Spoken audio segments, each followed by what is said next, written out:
Naranasan mo na bang matoxic dahil sa sobrang daming inirereklamo sa buhay? Mag-ingat ka dahil ang reklamador madalas tinutuklaw ng sariling kamandag.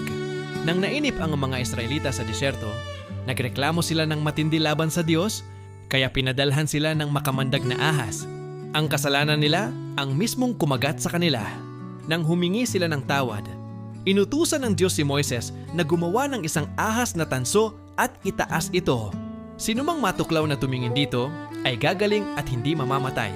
Daan-daang taon nang lumipas, sinabi ni Jesus sa mga Pariseo na hindi nakakaintindi, "Mamamatay kayo sa inyong mga kasalanan kung hindi kayo maniniwala sa akin." Sabi ni Jesus, kapag naitaas na ninyo ang anak ng tao, doon nyo malalaman na ako nga ang anak ng Diyos. Kung natutuklaw ka ngayon ng kasalanan at kalungkutan, tumingin ka sa krus. Ang ahas na tanso ay anino lamang, pero ang pagtingin kay Kristo na nakapako sa krus ang tanging lunas sa kamandag ng kasalanan.